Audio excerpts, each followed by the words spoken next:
everybody. Thanks for joining us. And thank you so much, Erica, for joining us today. We are thrilled to have you here and to have coffee with you. So, yes. Cheers. How exciting is that? Yes, cheers. I wonder, can we do it to is it able to make it?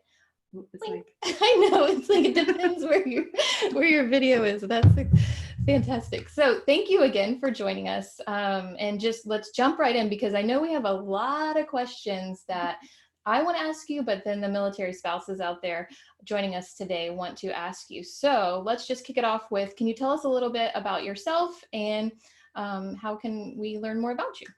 Yeah, so as I've already been introduced, thank you for all the pre-information. My name is Erica McMannes. I am still an active duty Army spouse. We are currently in the Hampton Roads area, and we have done 11 moves in 18 years now. So have definitely felt the struggle from every angle of life with moving that often and picking up and starting over. And along that way, I discovered kind of who I was meant to be in the professional space, and have really spent probably the past 8 years kind of refining that art for what that means to me, and building a business that helps other military spouses do that as well through remote work. So I'm excited to kind of hop into that and definitely answer any questions. I am very much an interactive speaker. I'm an introvert by nature, so the more people ask questions, the more I feel involved. So I'm happy to really answer anything today. Awesome. Sounds good. Thank you. And so Erica mentioned she's in the Hampton Roads area. So that's in the Virginia area. If everybody could type in the chat box that's joining us today, where you're tuning in from, we'd love to see who's joining us from around the world. So please share that with us. I'm also in the Hampton Roads area as well. So this is very exciting.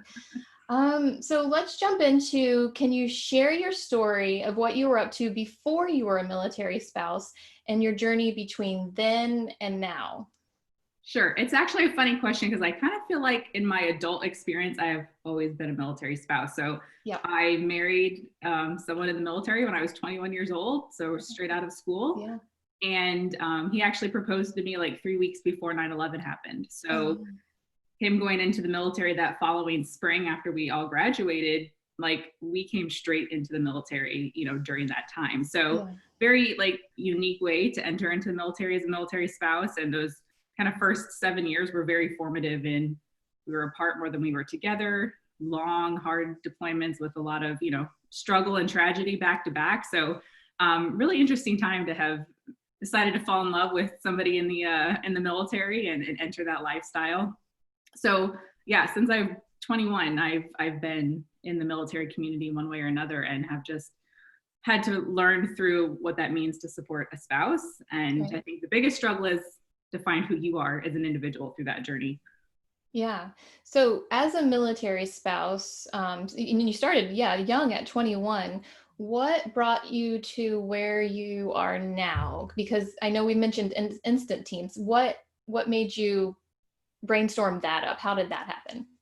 So I think that story began like day one. Erica enters as a military spouse, really with that career line, right? I had gone to college. I had all these dreams of like, busting out of the college doors and starting a career, and having married straight in after 9/11, our first duty station was overseas. So those kind of two steps like already set me back a little bit, because even, that long ago, not that old, but that long ago, it was really difficult, and ended up after a lot of struggle getting myself into the NAF system. So I worked for Army MWR for off and on for 10 years at different installations.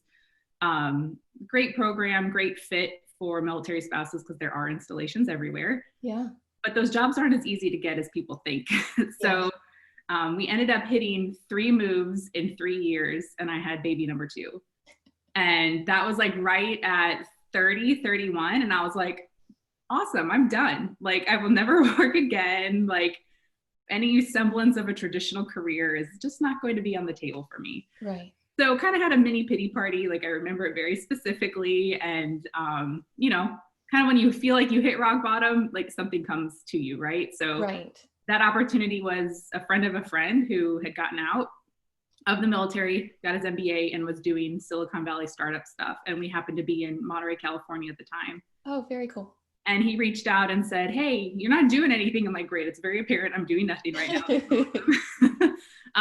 But, would you be interested in doing some marketing and user acquisition and community management. And I was like, I have no idea what any of those words mean. Right. But it sounds awesome and I'll give it a try, right? But like yes, yeah, right. Yeah. spouses do that, like, but yes. Yes. And I think that's a huge advantage to being a spouse is we get an opportunity to say yes to a lot of things. Yeah. That a lot of people aren't exposed to. And so I always like encourage people to remember that. Like it may be scary, it may be new, but you have no idea like what's on the other side of, sure, I'll give it a try. Yeah. And that actually gives me goosebumps when you say that, because I feel like we all experience that. I've never done that before, but yes, I'll do it. I'll try. Absolutely. Yeah. Sorry. No, you're good. Yeah. So that was kind of call it like the phase 2 of like who I was becoming as a military spouse and finding my own way in a professional space. And for me, that was becoming an entrepreneur. I did not know entrepreneurs. I don't have entrepreneurs in the family. But there was something like I realized like the way I think and the way my brain works, like this is what I meant to do. So that was a really, really cool opportunity to step into that space. And so for 5 years, I was able to work for that company, but I kept moving. Sure. And I was building pods of other military spouses to help me on contracts that I was consulting on. So it was kind of what Instant Teams is now in like this very, very little mini form. Right. And really the biggest catalyst was one of my clients at that time said to me, I had no idea that this type of talent existed in the military spouse community. You all are a force to be reckoned with and more people should know about you all. And I was like, I think there's probably something there. Like, let's figure this out so that more people can know. So that's kind of what got the ball rolling to founding a company and into what Instant Teams is today, in that we build remote teams, okay, companies across the nation in different types of kind of specialty skills. Oh, love it. Very cool. Okay. And we'll put the website in there too for Instant Teams so people know how to find that as well. But recently, a couple of weeks ago, actually, there was an article in Forbes on Instant Teams. So I wanted to call that out, stating that you and your co-founder, Liza, mentioned there were 3 key benefits for working with military spouses. Can you talk a little bit more about that? Yeah. First of all, how exciting was that? Like, we were so excited to see that. That's just huge. Like, it was just it was one of those like milestone moments. And the guy that we worked with that wrote the article is a very prolific writer in like the freelance remote workspace. So just a really cool opportunity that we were super grateful for all around. But yeah, I think we focused on that, talking about the qualifications of military spouses, the adaptability, and then the availability and interest.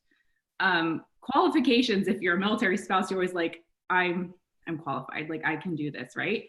And I think we focus a lot of Instant Teams on the soft skills. And I think that's something that you guys have been kind of talking about recently too.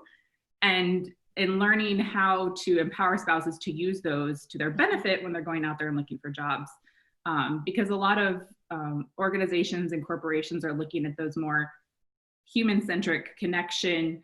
How do you contribute to the greater good in this organization versus just come in and sit at your seat and do your, tasks every day. Right. And military spouses know how to do that. Like, we like to use the word cultural affluence, meaning we've been places, we've been experienced in different cultures. We have friendships in different countries with, people who are originally from those countries. So there's this cool like qualification that you just know how to get along with a lot of different people. Yeah. I don't think people actually pull out as a skill. Some people don't do that well, and some people don't have any idea on how to engage with people who are different than them. And we really do that well as military spouses. So true. Yeah. And then the adaptability, obviously, we can pivot fast. We have crisis management skills. Organizations are moving fast. And in the past 3 months, most organizations have had to move fast in one way or another. And it's been cool to see at Instant Teams. We were already remote. We are 99% out of our 100 plus team members, military spouses, that even we had to still adapt very quickly to our home lives, now having kids home full time as we're working from home full time. And it's like, okay, you identify the problem, you process it, and you move on. Right. And again, that's not a skill everybody possesses. And sometimes it's probably not a skill we like want to say we've had to use so often, but it really is like a second nature in this lifestyle to kind of pick that up. Yeah. And then the third one was the availability and interest, meaning we know remote work is a great option for military spouses. It's not the solution to military spouse unemployment. It will not be, the one end game to everything, but it is a huge opportunity and a huge component of that.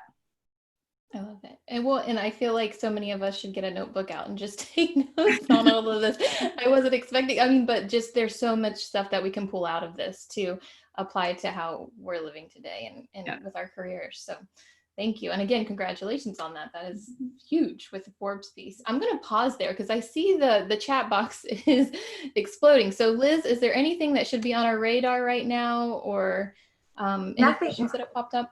Nothing that sticks out too much. We've got a really diverse group of, as far as where everybody's calling in from today. I was feverishly writing it down. We've got North Carolina, Texas, Georgia, Ohio, Virginia, Maryland, Oklahoma, Germany, Florida, and Hawaii. Wow. So they're everywhere, and they're all here for you, and it's exciting. And yes, lots of people are relating to trying to put into words that ability to talk to anybody and how that's such a skill that military spouses have, but it's often hard to put that into words during an interview. So you articulated it very well.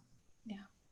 Thank you very much. Well, we'll just jump right back into this. And if anybody does have any questions, just put them in the Q&A box and we'll make sure to get to those here shortly. But another question I wanted to ask you, Erica, was what type of in-demand professionals are companies currently seeking? Not only now, but what you saw pre 3 months ago. Yeah, and really that hasn't changed for us much. Okay. We are still building the same teams. We've hired 30 people since COVID hit. I mean, so the types of teams and in the remote space that we focus on, like it's still growing. And we say that we're customer agnostic, which simply means we can build a remote team for any type of company, but where we focus so that we can do that is in the types of teams that we build. So we focus in the customer success, customer service space, marketing, digital marketing, lead gen, and then also, admin jobs that are more like back office support. But that digital space is even more so now, like that's probably been pushed. I think I saw a statistic on LinkedIn the other day, like 5 to 7 years forward of where we were in January with the future of work and remote work. That timeline has just been pushed up dramatically. So seeking out and understanding what types of jobs are actually available and what are going to continue to be, so that if you're on a path now where you're like, okay, I have some time to invest in something that will kind of pivot me on another path, those digital type roles. Customer success is something I don't think a lot of people actually understand the concept of it outside of how it differs from customer service. Right. So I encourage people, like, Google's your best friend, right? Like, learn that, see how you can get those skills. And that's usually more in like a tech type space. We work with some really cool ed tech, health tech companies where obviously spouses have like that baseline if they were in the medical field or if they were a teacher, that can then layer on like this technology component. And I'm not talking like software engineering and coding. Right. It's really how familiar and comfortable are you like logging into a platform and using a ticket system. And those things are really, really important for remote work. Okay, good. Thank you. And then we're talking about remote work. So I know that a lot of people listening in today and who will be listening later, they've transitioned from working in an office to working remotely the past couple of weeks, months. Can you provide us advice how to make a positive work environment at home, such as your office space, making sure you take breaks and go on walks, stuff like that? What do you tell your team right now? Yep.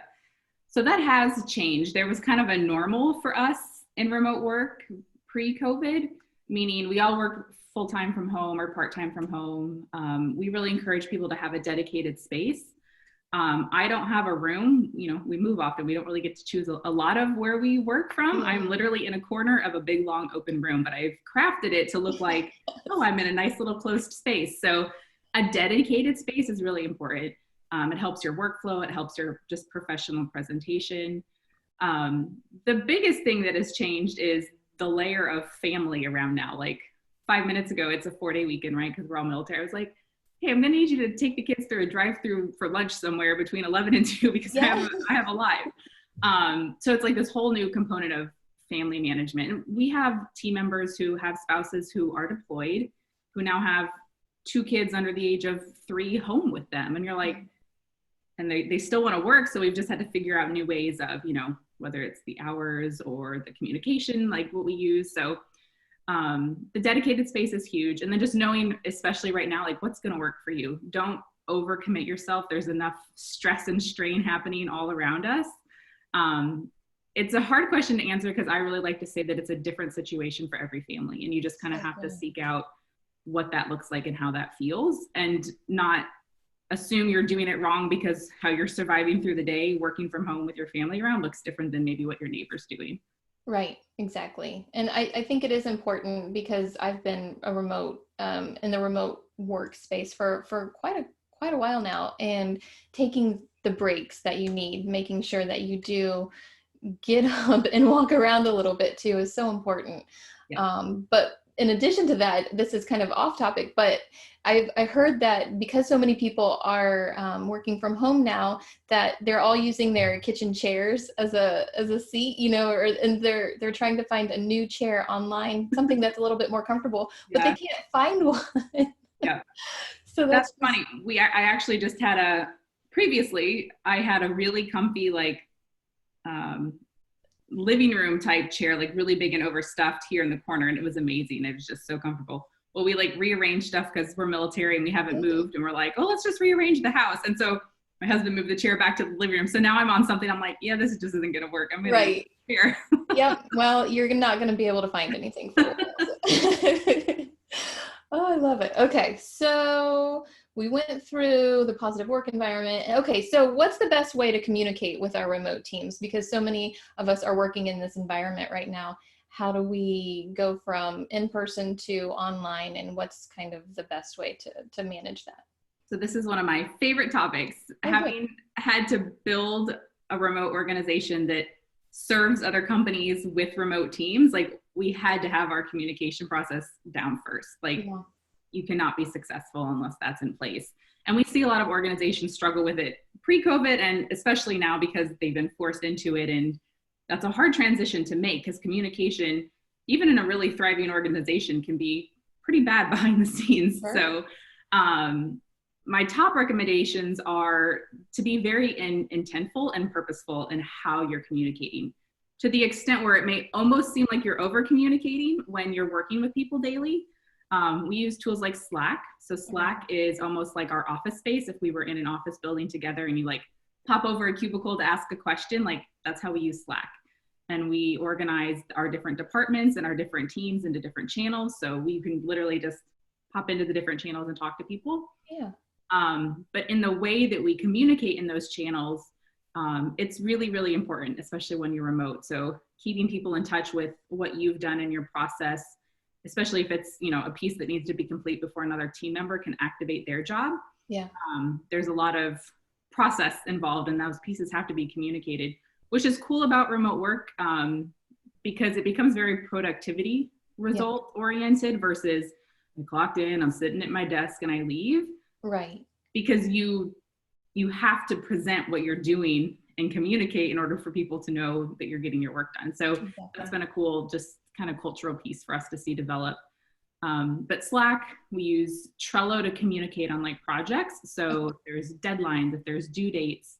And those are all tools that I really highly recommend people become familiar with. They're free to try out, but Slack, Trello, obviously we're on Zoom, a video conferencing type technology, because those are staples. No matter where you work remotely, some type of those three levels of tools, like a messaging system, a process management system, and a video conferencing system will be really important. So again, use Google, create your free accounts, send an invitation to a friend and be like, hey, try the Slack thing out with me, because it seems small, but it will like put you a whole leap ahead if you can walk into an organization already knowing how to use those tools. Great. Thank you for that. And so talking about the remote teams, again, we're going back into this, but what challenges are you seeing with remote teams right now? For us personally, it's just been the new, right? Like, what does it look like to get through the day now? Right. That's been the biggest challenge. And coming from customers too, like new customers incoming are usually in kind of like crisis mode, like, hey, we need to expand, or we had reduction in force 3 months ago and now we need to spin back up, and we're going to do it remote because in case this happens again, we want to be set up. So it's really just the communication, knowing how to just manage it. And then what does the new normal look like? Because I don't think we're ever going back to where I think we would have been in January. Right. There's going to be some semblance of what if it happens again, and it becomes like a whole risk management process for companies and organizations. So biggest change and where we've focused most of the support has just been, how are you going to get through? What does your daily life look for you? And, what can we do to support that? Good. Okay. And so how do you have so many people working for Instant Teams right now, but this is beyond that as well, but how do people keep their remote teams motivated? Do you do special activities, plan special events? What does that look like? Yeah, we've built in, and we still are, like there's new things that we discover or we learn and we listen to feedback. But building in those fun pieces are really important, especially we are a very fast-paced growth company. We're spread out like time zone. We are in every time zone. We have people working tomorrow in like Guam and Japan already. Yeah. So those connective pieces to still feel like there is a community have been really important to us. And so we do things like quarterly all calls where whether you're an internal team or you're working for a customer, we just kind of give a lay of the land, like, hey, this is what Instant Teams is doing. What can we do for you? So just kind of like those open conversation opportunities. We do fun things like we've done like trivia game nights, or we do like the ugly sweater Christmas party in Christmas. So like you can still do those fun things with people so that you get to know each other outside of your daily Slack and Zoom communications. And then we've just implemented an every other Friday, kind of like a wrap up, like release your mind, your work's done, go enjoy your weekend, to where we talk about like personal and professional wins. So you can kind of like a little layer deeper of getting to know people on that kind of relationship level, again, outside of work. And that's really important and goes back to the communication, because if you're slacking with somebody and you don't know them, you can imply something that somebody has written in a tone that's 20 degrees off of what it was actually meant to say. Yeah. So we really believe in the relationship building in the end helps your tone or interpretation of what somebody is writing to you in a written way when you work remotely.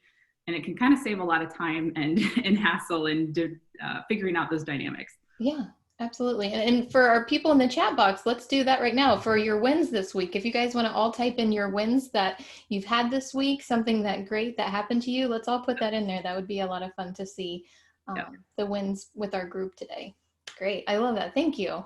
And we're going to implement some of this too. So we appreciate it. I don't think we do that well as mothers, parents, military spouses, to like, Liza and I are the worst at it, like stopping to like, oh yes, we have done great things. Like, let's acknowledge them before we move on to the next 20 great things. Right. Absolutely. Yeah. It's definitely worth it to take the time to celebrate all of those wins, because so many wonderful things are happening. Yeah. And everybody works so hard, especially now. So yes, absolutely.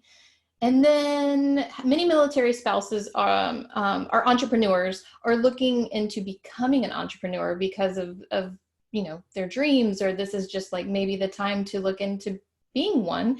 What advice would you give the military spouses looking to become an entrepreneur, or even the ones that are right now that are like, I just need some advice? Help me out. I think first of all, and just these are things like that I have learned that I'm like, oh, I wish somebody would have told me that like 3.5 years ago or 8 years ago. Is to figure out what type of entrepreneur you want to be, because that will set you on a little bit more clear of a path. And what I mean by that is, are you wanting to just bring in, a couple $100 extra a month by, having a really great skill or something that you can, sell in a really kickin' Etsy shop, or, something like that? Are you wanting to do something that is going to replace a full-time income that, may match your partner's? Or are you wanting to build a tech company and go the distance, right? So there's different layers of entrepreneurship, and depending on which of those you want to do, none are wrong. Again, it's very individual. What do you want to do? You have to know that before you can really ask people for help. And I think Liza and I muddled through that. Like, we would go to people and ask for help, and they're like, well, if you don't really know what you're doing here, I can only help you so much. So it's like the help me, help you type of situation. Yeah.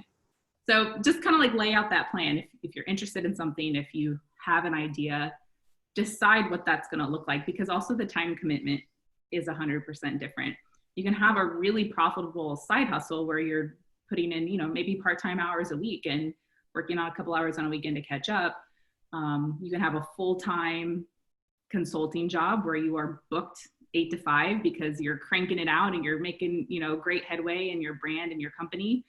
And then, in the startup space, like my weeks are ridiculous sometimes. And so the time commitment and knowing where to go for help will depend kind of differently depending on what you want to do. Perfect. Thank you for that. And then I see in our chat box, again, there's lots of conversation happening. So I'm going to pause for Liz. I'm gonna have to open up this chat box and see what's I happening. know, I know there's so much going on. So Liz, tell us what's going on. Oh my gosh, I would love to read some of the wins that people are sharing because I think these are so inspiring. So Narissa updated her resume and finished a USA Jobs profile. Right. And I can't see. Hey Narissa, she's another Tampa, Florida friend. Woo, what's up? I'm in Tampa. Melanie said, I completed an online certification course from FAU Hospitality and Tourism Management right before attending this meeting. Yes. So nice. fantastic. Congrats. Laura moved into a new apartment, and Beth had brief attendees. Lisa said she's learning how to use LinkedIn through USO transitions. Woohoo! Yes. And that is a huge win. Yes. Jessica said, last day of the formal school year, survived parenting, teaching, and working from home full time. I say we all raise a glass of coffee to that, Yes. because that is definitely a win. We can all relate to that. Sherry completed a course for National Board of Health and Wellness Coaches to sit for board certification. I know how hard that is. That's amazing. Yep. Let's see what else we have. Strategic planning process and performing a SWOT for a small startup. Nice. I just love all of this. Sarah rolled out a website portfolio version 1. These are big wins. I love that you asked for this, Nicole and Erica, because it's so important that we all celebrate our wins. Yeah. I think we're on to something, you guys. Absolutely. Thank you, Absolutely. Do you want to go to Q&As yet, or do you want to keep going? You know what? Yeah, let's go in, because I could ask Erica questions all day long, and we could be here until Monday. So let's let the spouses have a chance to ask her some questions too. All right. Well, the first one I think could actually be for both of you. Beth wants to know, can we get some microphone and headphone recommendations? It says, I do virtual counseling and briefs through various platforms, and the audio seems to vary. Interesting. I use nothing. I do not have a headset. I do not have a special microphone. I literally just use, I do have like an HD camera, just a Logitech HD camera on top that has audio in it. But other than that, I've made it 8 years without investing in anything super expensive. But it does depend on, if you're traveling a lot and you're going to be in coffee houses, like those are the worst when people think their headphones are working and you're like, I can hear everybody but you. Right. So there may be, something out there that will work in that type of situation. But when I'm working from home most of the time when it's quiet, probably actually not the best person to give advice on that one. What I'm using right now is a Yeti microphone. I don't know the model, but again, Google is our best friend. So just Google Yeti microphone and you'll find something like this. And then for my camera right now, it is a different camera from my laptop. It's a HD 1080p. It's Logi. I think it's Logitech. So that's what I use. And I've been happy with it. I've used it for the past almost 2 years. Thank you. Maybe if everyone in the chat box has their recommendations, they can share them. Make sure that you're typing it to all panelists and attendees so that we can share that with everyone who's tuning in today. The next question comes from Lisa. She says, do you have any resources to recommend for accessing skills training or certification outside of degree work? Yes, for sure. And I probably should let you go first, Nicole, because I know the USO has a lot of great programming and partners, and then I can kind of trickle in some of the things that we've seen work well through Instant Teams. Yeah, so for degree, Liz, can you phrase that question again? I'm sorry. Sure thing. Do you have any resources to recommend for accessing skills training or certification that's outside of degree work? Yeah, so like checking out our USO Pathfinder, USO transition side of the house. If you just type in your browser uso.org/Pathfinder, you could actually get connected to one of our scouts who will be able to assist you with all kinds of things that you're looking for, not only education, but benefits, housing, there's all kinds of different pillars that they're able to assist you with to include that type of stuff that you're looking for. So that would be my recommendation. But then I'm sure Erica, like you said, you have some other organizations or resources that you would know as well. Yeah, I know anytime I've been able to do USO stuff with the Hampton Roads chapter here, the O2O, the Onward to Opportunity and IBMF programs are amazing. Yes. And they're quickly bringing in more remote opportunities, and it's 100% free. And they have a very robust offering of free skill certification and programming courses. And then if the programming or certification has like an exam at the end of it, they'll actually like pay for you to take it once. So like they have a PMP program. That's a very expensive experience to do on your own. But if you qualify and you can go through it, so definitely check out the Onward to Opportunity offerings. They've got really, really great stuff. And then it really depends on what you want to do. Like if it's something like coding or UI UX design, more really specific like tech digital type stuff that's in great demand. I just really recommend Googling. There's great certifications out there that aren't really super expensive and don't take a lot of time. And then we've been working very closely with the Millspo Academy. It's a new organization that has put together incredible training programs. We've hired several graduates to help internally at Instantine straight out of their programming. And they do business development training, which is awesome.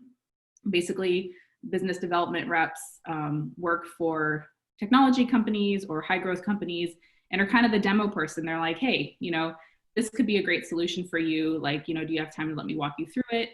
They do a lot of their research on the back end. So like really cool skills that spouses, you know how to find out what you need to find out when you move every time. And so that's a really cool match that we've seen really great spouses come through that program too. Great. Liz, I'm going to check with you again. Yep, it's fine. Ophelia just asked a good follow-up question. She wants to know, are veteran spouses qualified for those programs, or is it only for active duty spouses? That is a really good question. I'm actually not 100% sure, other than I know veteran spouses have a really hard time once they're no longer active duty. And I think there are organizations paying close attention to that, and hopefully there's a lot of support for that soon. Personally, at Instant Teams, our motto is once a spouse, always a spouse. So we have built teams with veteran spouses, retiree spouses, reserve spouses, recently divorced spouses. Like there's no bigger time when you're in need, when you are transitioning from the military in a less than beneficial way. So we've placed spouses who, need some support in that way on our teams as well. But yeah, for some of those other organizations, I'm not sure if Onward to Opportunity works with veteran spouses or not. So we can find that out though. Okay, and then Haley wants to know, how do you respond to the interview question, I see on your resume you've moved around frequently. Why is that? She says, I feel like when I state I'm a military spouse with off-base jobs, they are more likely to not hire me as they know I'm not here long term. So I tend to get a little snarky in my head when these situations come up. I've actually written things on LinkedIn, like, here's how you can reply to these situations. And it's not to make fun of the situation because it's completely demoralizing when you're in it. I have been in it. I find that that's really more prolific in really big military installations where the people around the area have been there forever, and they kind of have this stigmatized concept of what spouses do and who spouses are that may be 50 years old in their thinking. I think there's several ways to address it, all professionally, but also don't be afraid to stand up for yourself and be assertive. Most likely that question is not, it borders on legal from a hiring HR perspective. And, if you kindly want to put somebody in their place, if they come out and ask you for that, information, you can say, I don't feel comfortable right now because I'm not sure that's actually a question your HR department would want you to ask. Is there somebody that we can bring into this conversation? You're going to put somebody in their place very quickly, and it will either correct the conversation going forward, or it may end your conversation. But at that point, if you're already, do you want to be a part of that organization that's already conceptually holding that against you? And unfortunately, sometimes the company as a whole doesn't think that way, but the individual interviewing you has not been trained outside of their own individual thinking. So I really encourage people to like find your one sentence and just have that with you when you walk into an interview. That way, if the conversation starts to go that way, you don't feel like, you know, you can kind of get like this panic, like this isn't going how I'm supposed to be going. What should I do? You just kind of have a sentence that you can say out loud that will either let them know that you're not going to engage in that conversation or can kind of redirect it to where it needs to go. Yeah, I love that. And I always tell spouses to check out the Military Spouse Employment Partnership, because there's a bunch of organizations and businesses that know, like they raise their hand and they say, hey, we want to hire military spouses. So that's another resource, or you know, a website to check out to see employers that are looking for military spouses to join their team. Yep.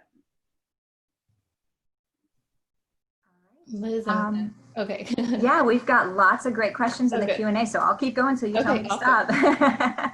Sarah says, with the ability for companies to sift through talent nationally and even globally now, have you seen any new ways to stand out and get noticed other than networking on LinkedIn? I think the networking on LinkedIn is something not people do enough of.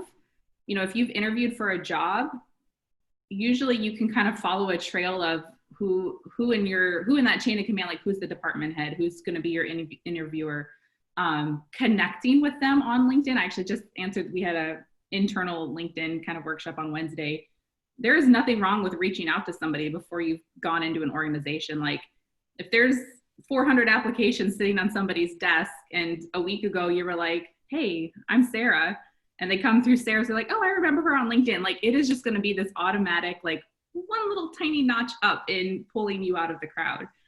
I think the second thing is to have your LinkedIn prepared to be seen. I think a lot of spouses need to kind of bulk up their experience and their professionalism on their LinkedIn accounts. Again, that helps you stand out from the crowd. But then also be active on LinkedIn. The more you kind of brand yourself in what you're passionate about as a professional, and even lacing in some of that personality, can really, really, really make all the difference in standing out. And if spouses want to put in the chat box what their LinkedIn profile is, that's another great way to network with each other. So please feel free to share your LinkedIn information if you have a LinkedIn page in the chat box. And then also know that we host LinkedIn webinars. If you are like, I don't do anything with LinkedIn, I don't even know where to start. We do host periodically every month with Michael Quinn, who is a guru on LinkedIn, to help you get started to create a LinkedIn page. So I follow him and I try to engage with his conversations as much as I can. Yes. I did want to let you know that a couple people in this group noted that IVMF 020 is available for veteran military spouses. Great. Because that came up earlier. More than one person has confirmed that it is available for veteran spouses as well. So Sarah wants to know, are you seeing entry-level opportunities available in this economy? Yeah, I can really only speak to the remote workspace because that's where I live and breathe. But there definitely are entry-level opportunities. A lot of them look like data entry, quality assurance, things where you're very detail-oriented but can be trained to do what the organization needs you to do. So a lot of times if you are Googling or looking for like customer success, you can put customer success entry-level remote work, and there are those types of positions out there. And the cool thing about the customer success industry is there's tiers of experts within that type of job set.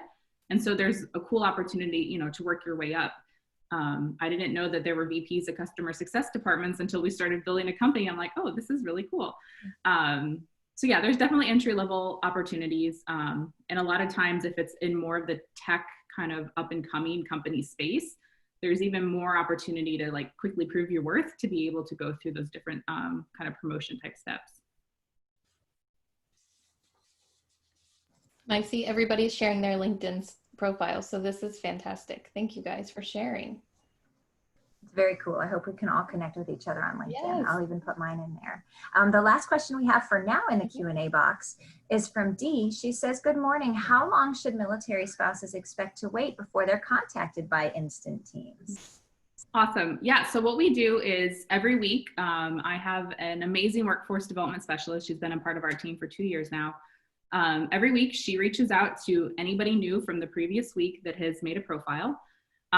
So that kind of first line touch, we acknowledge you, you're a part of the workforce, you're registered, how can we help you, happens within the first week. After that point, you're basically a part of the active workforce. And what we do is we've built our own technology. So we have built a software system that takes what our customers input on this end and what a spouse or somebody who's created their profile has put on that end.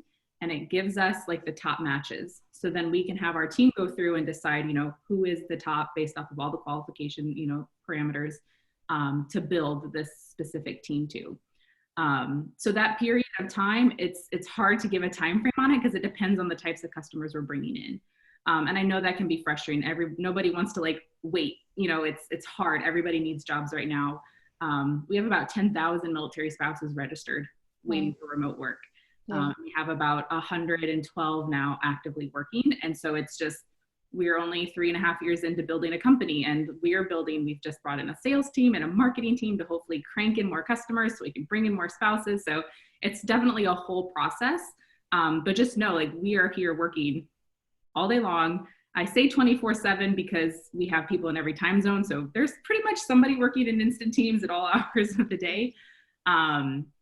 But in the meantime, we do have opportunities to engage, whether it's lunch and learn type webinars just to keep people engaged. We have a Facebook community for like the top pre-vetted candidates, so they can kind of get like a first line insight into what's happening. But at least you will hear within the first week of creating your profile from Erin. Great, good. I'm going to jump back to some of my questions, and I'm going to kind of turn a little bit, pivot a little bit to, ever since I've known you, you've been every panel discussion that I go to, you're always one of the panel speakers because you're so well spoken. And I think, what I want to know personally is, how do you prepare yourself? Because you've talked to large groups before when you're sitting on a panel of people. How do you prepare yourself before you speak to such a large audience? How do you get in the right mindset? Just share some of your secrets. Well, I'll go way back. Okay, yeah. It's taken a lot of work. Like, it's not sure. something that's come naturally or that I even ever thought I would enjoy doing. Right. Like I said, I'm a very outgoing introvert. So it takes a lot of energy for me to get ready and to do it. And then when I'm done, I'll be done for a little bit.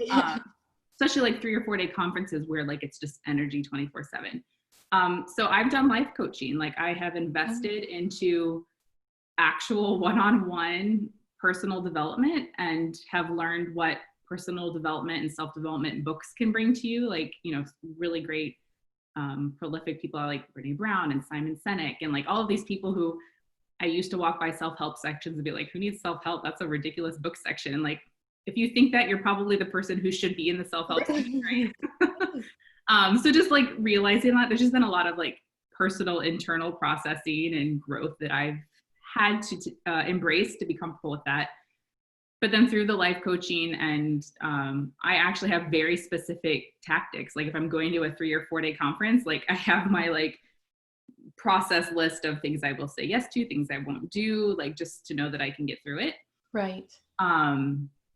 And one of the coolest opportunities I've had in this kind of growth space is I did a pitch competition with IVMF as a part of their VWise program. Yeah.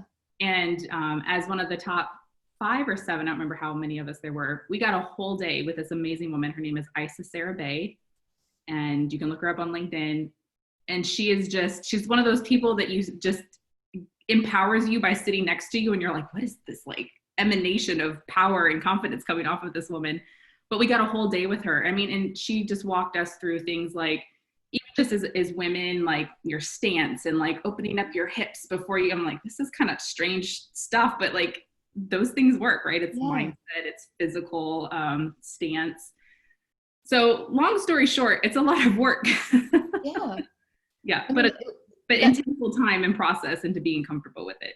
Yeah. And I think that not only, I mean, and I wanted to ask that, just not only, we're not all going to be panelist speakers, but it's even, taking some of the tips that you share with us there. And when you go into a job interview, like, how do you calm your nerves and like prepare yourself before you go into, an interview with one person, or sometimes it could be multiple people. Yeah. So I think for me personally, again, I'm an Enneagram 5. I don't know if anybody knows the Enneagram personality test, but like I internalize and have conversations with myself very well.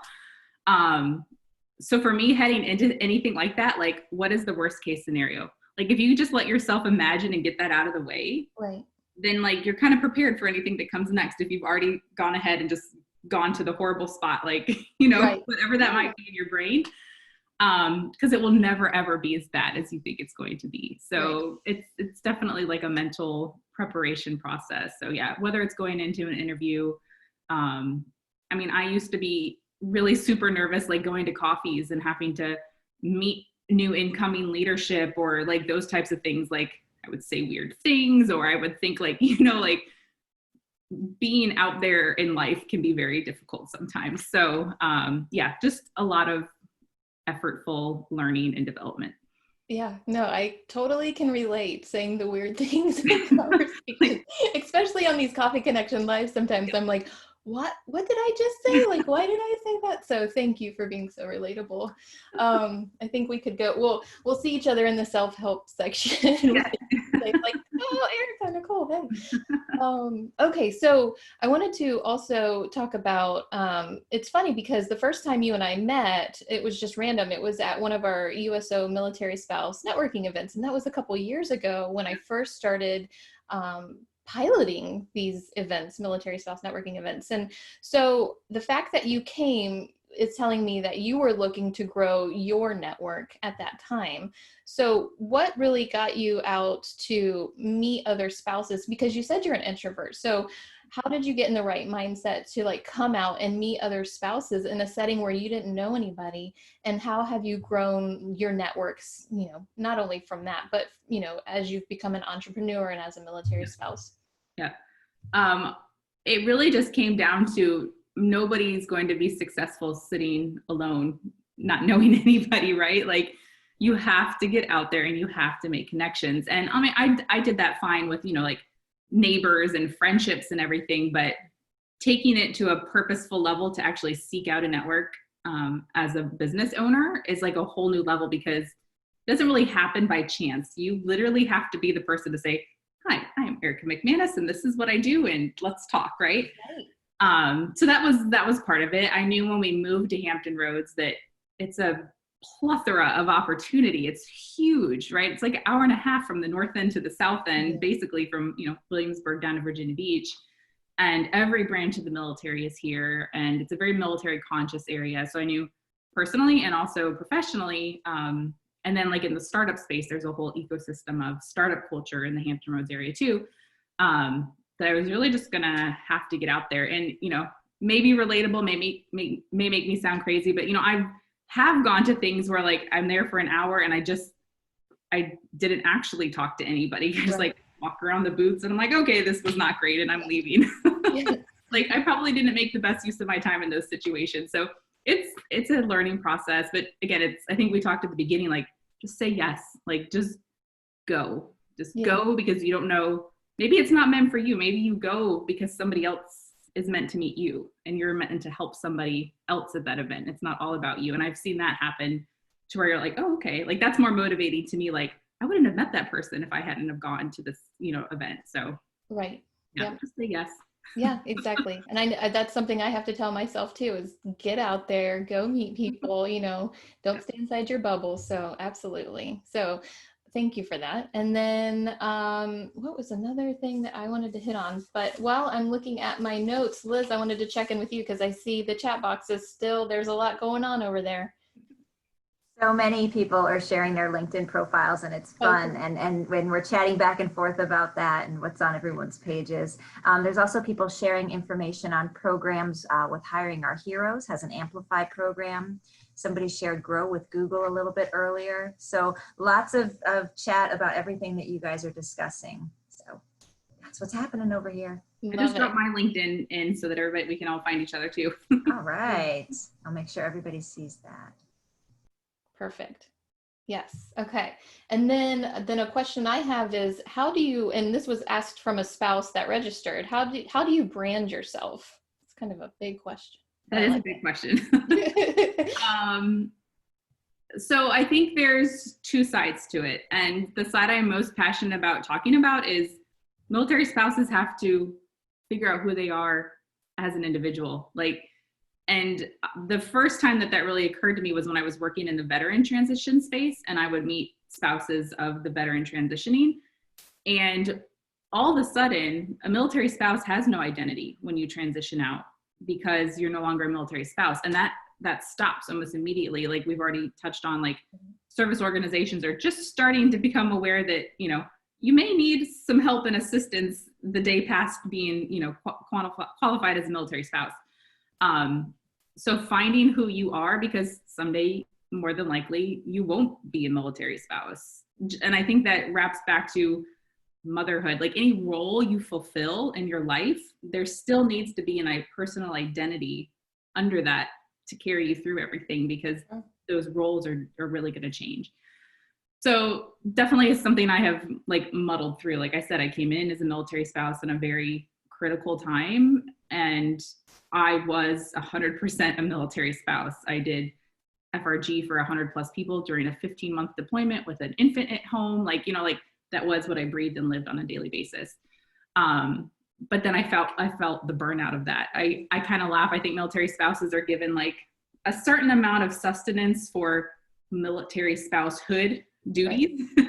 And some people, it can take 20 years. Some people, like, I think I used mine up in the first 7, and I was like, I'm done. Like, this isn't authentic to who I am, the way I think, the things I want to do. And so that's, you know, kind of the opportunities came where I could say yes and start to make that little pivot. So, I mean, branding comes down to what you're passionate about. Like, what do you want people to know about you? What do you want people to invite you to speak about without telling them what you do, right? Like remote work, military spouse, entrepreneurship, like those are just things I'm actively engaged in on a daily basis. Even down to LinkedIn. Like, I don't know how much people understand like that your feed is curated based off of what you're interested in because of what you're engaging in. And so, you know, using hashtags and commenting on people's things who are experts in your space, like that just slowly builds out this really cool little brand that you can really take with you wherever you go. I didn't even know that. I need to learn more from you. Again, I'm going to replay this episode, take notes. Wow, this is going to be great. We might have to have a session number 2 with Erica on all of this stuff. I'm going to end it there though, just because I know we're almost at time, and check in with Liz real quick. Is there anything else, Liz, in the chat box or in the Q&A that we need to have on our radar? There have been no more questions that have popped up in the Q&A box. I just have to say, I love the connections that everybody was making in the chat box today. It was really inspiring. People offering to help each other out and connecting offline because they recognize services that one has that the other one's interested in. So it's been really great. So thank you, Erica and Nicole and everybody in the chat box who attended today. This has just been awesome. A great networking session for sure. Oh, so good.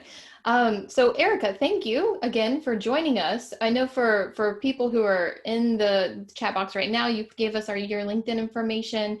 We put in the Instant Teams information. Anything else that you want to have on our radar or to share with anybody that might be watching later? And I'll give you the closing remarks there, and then I'll do upcoming events. Okay. Yeah, no, just first and foremost, thank you. I love being able to help and give information, and most of it's personal experience, which is a comedy of errors at times. And I've just learned to be comfortable. Like that's really how we all relate and learn. So can definitely share stories at any time about muddling through all of that. Yeah. And at the end of the day, just don't ever think that we're meant to be doing anything alone, whether it's parenthood or being a military spouse or being a professional. Like there's always a network of people that you can find and seek out readily available to help. And that's really, really been important, taking on a lot of stress and responsibility for me over the past couple of years. And yeah, just don't ever think that you're the only one in a situation. There's definitely somebody out there that can help. I love that. Thank you so much. Definitely want to do this again, and we need to Okay. do this in person soon together. And for everybody listening right now, next week our Coffee Connection Live is with Leah Esper. She is the wife of Mark Esper, who's the United States Secretary of Defense. So that's next Friday. I believe it's the 29th. I don't have a calendar in front of me at 2 p.m. Eastern time. We're going to talk about how she lived in a small town in Tennessee and how she has become a world traveler and just kind of her experiences throughout the year as a mom and an Army spouse. But also want to make sure that you are all checking your local USO Facebook pages and seeing what events we have all around the world for you and your families. And last but not least, make sure to check out our USO Military Spouse Facebook group. If you're not part of that, we'd love for you to join and join in the conversation there and check out what we have going on there as well. So Erica, thank you. Liz, thank you behind the scenes, and everybody who's joined us today, thank you so much. Have a wonderful rest of the weekend, and I will hopefully see y'all soon. Yep. Thank you so much. Bye, Take everybody. care, everybody. Thanks. Bye.